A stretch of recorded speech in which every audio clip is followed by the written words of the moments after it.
शांति। आज की मुरली सुनने से पहले हम परमात्मा की एकाग्रचित्त याद में बैठेंगे।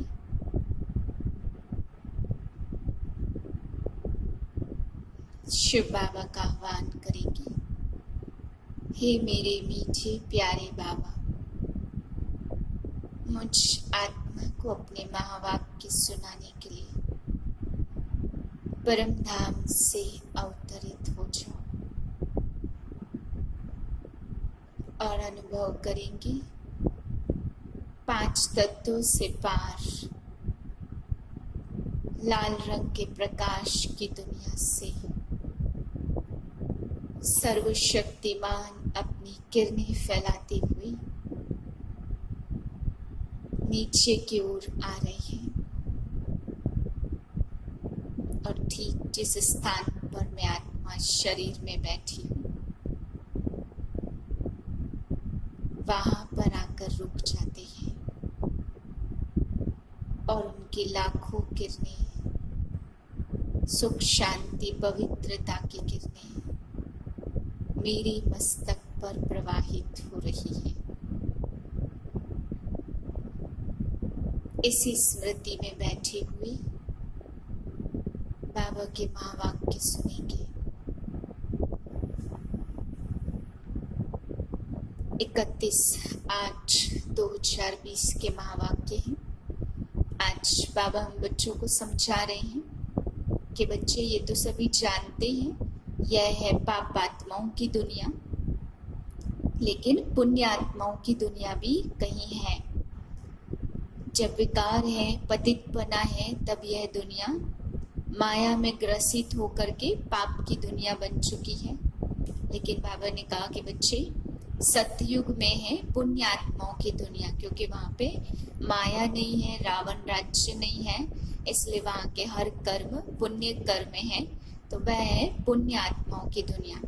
तुम्हें वहां चलना है तो पुण्य कर्म करनी है। फिर बाबा ने समझाया कि बच्चे यहाँ पर 84 जन्म जो लेने वाली आत्मा है, उनकी निशानी बाबा ने आज बताई।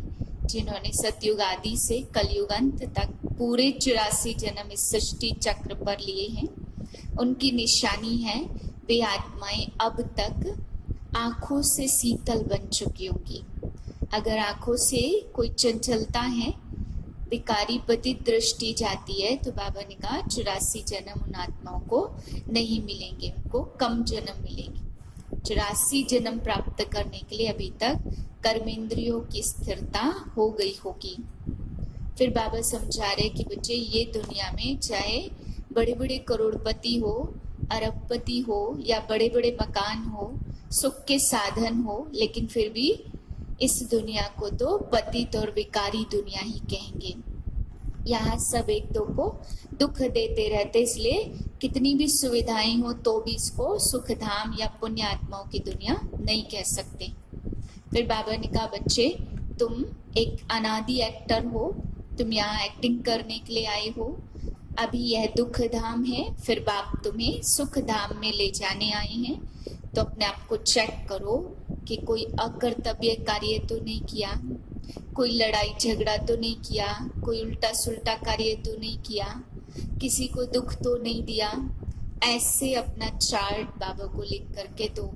बाबा ने कहा लिखने से हल्का हो जाएगा। और जब कोई बच्चा लिखेगा कि बाबा मैंने किसी को भी दुख नहीं दिया, तो बाप उस बच्चे को कहेंगे कि उसको देखे तो सही वो बच्चा कैसा है।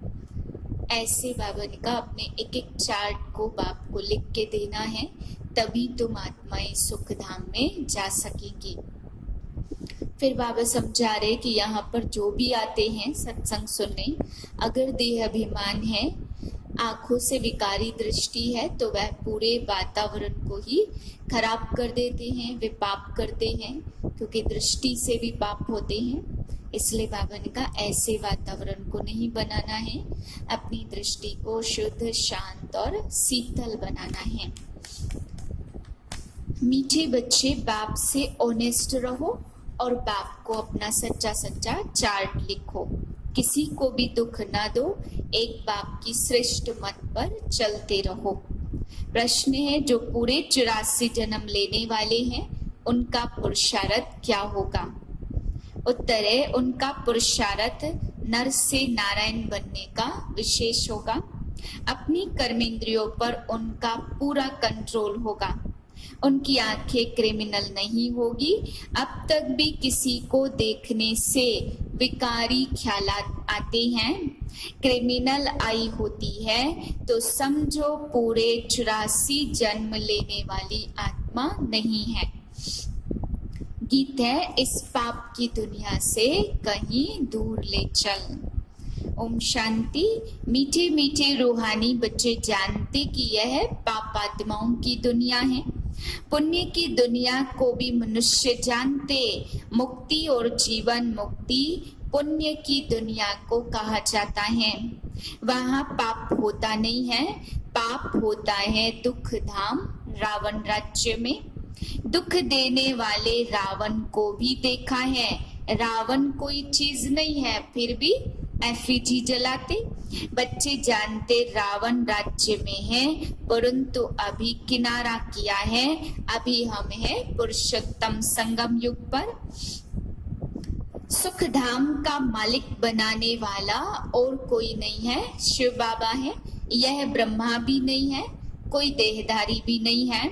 देह तुमको भी नहीं थी और शिव बाबा को भी देह नहीं है, परंतु तुम देह में आकर जन्म मरण में आते हो तो तुम समझते हो हम बेहद के बाप के पास जाते हैं। समझते हैं नई दुनिया जरूर है। यहाँ पर भल कितने करोड़पति पदमपति, कितनी सुख सुविधाएं, कितने बड़े बड़े मकान हैं, फिर भी कहेंगे तो पतित पुरानी दुनिया।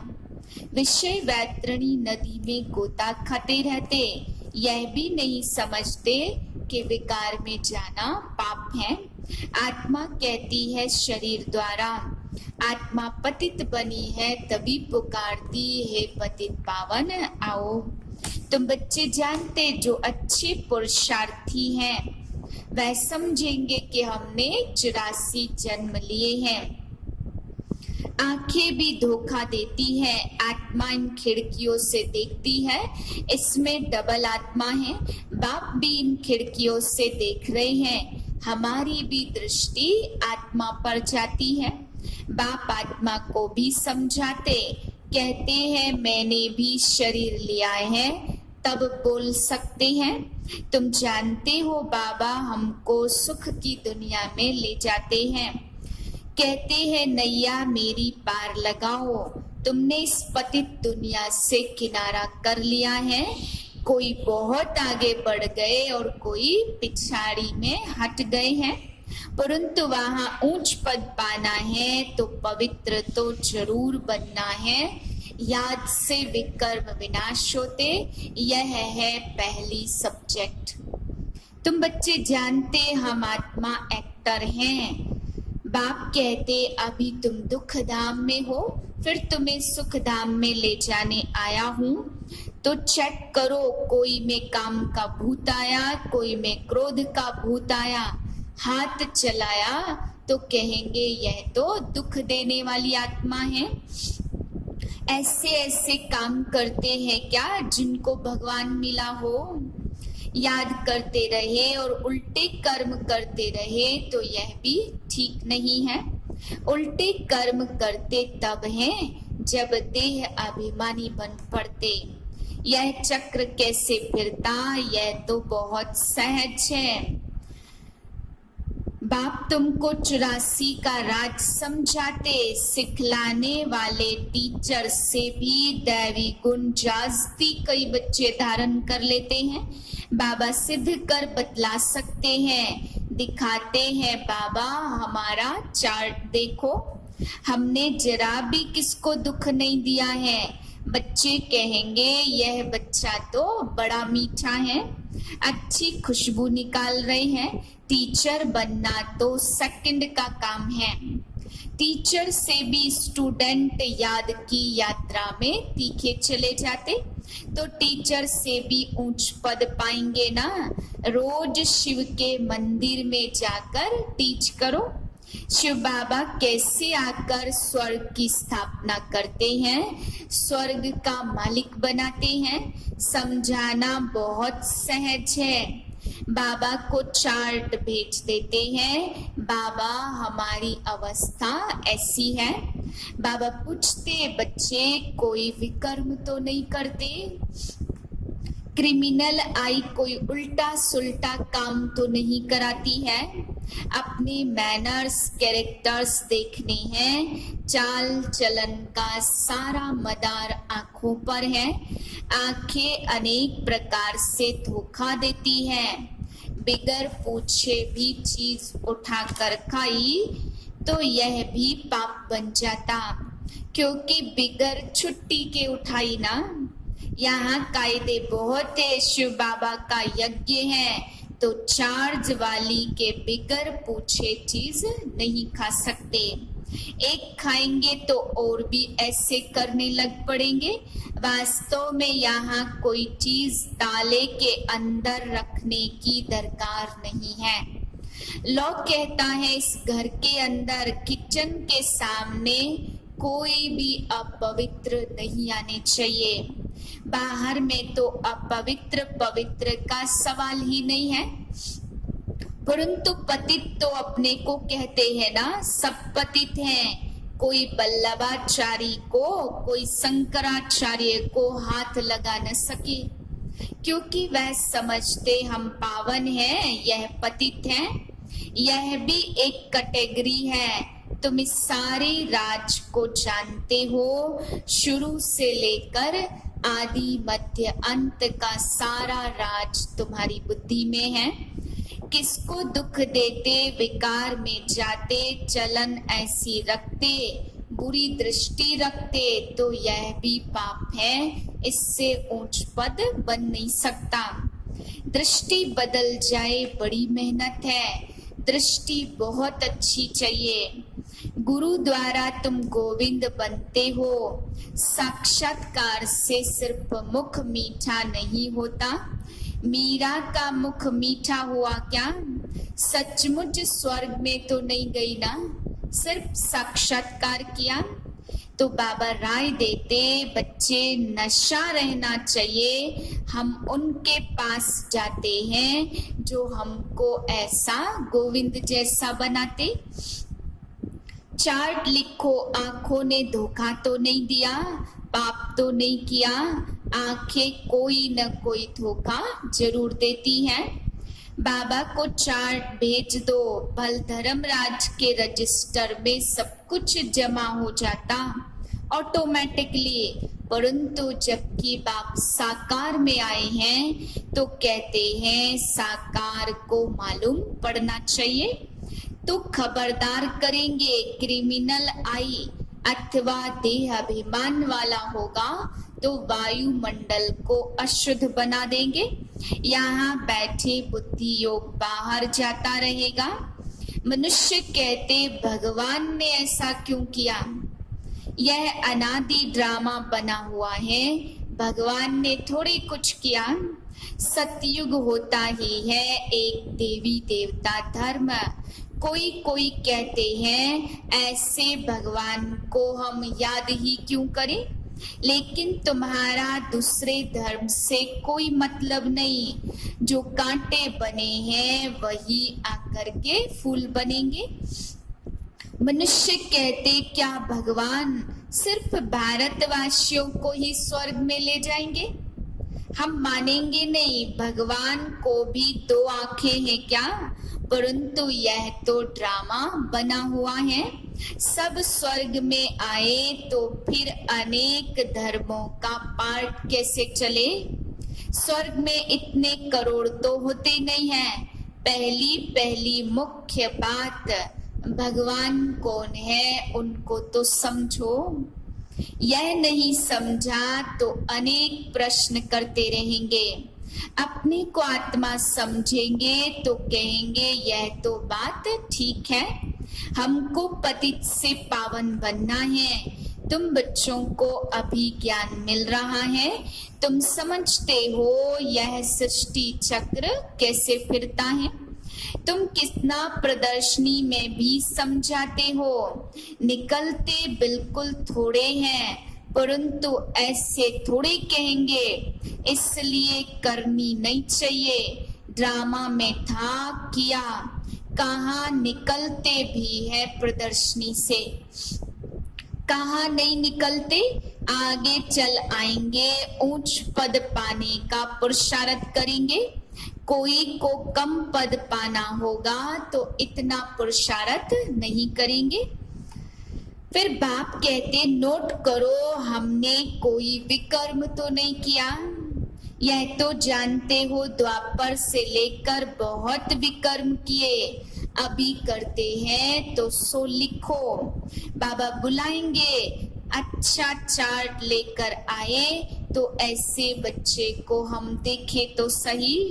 बाप हर एक को देखते, संपूर्ण तो अभी कोई बना नहीं है।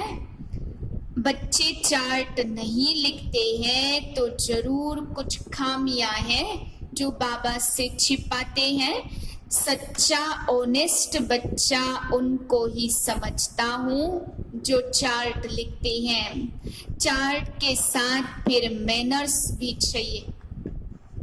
अच्छा, मीठे मीठे सिकिलधे बच्चों प्रति माता पिता बाप दादा का याद प्यार गुड मॉर्निंग। रूहानी बाप की रूहानी बच्चों को नमस्ते। हम रूहानी बच्चों की रूहानी बाप को नमस्ते। धारणा के लिए मुख्य सार, पहली पॉइंट, स्वयं का बोझ हल्का करने के लिए जो भी विकर्म हुए हैं वह बाप को लिख कर देने हैं। अब किसी को दुख नहीं देना है, सपूत बनकर रहना है। दूसरी पॉइंट, अपनी दृष्टि बहुत अच्छी बनानी है, आंखें धोखा ना दे इसकी संभाल करनी है। अपने मैनर्स बहुत बहुत अच्छे रखने हैं, काम क्रोध के वश होकर पाप कर्म नहीं करने हैं। वरदान, बीती को चिंतन में न लाकर फुल स्टॉप लगाने वाले तीव्र पुरुषार्थी भव।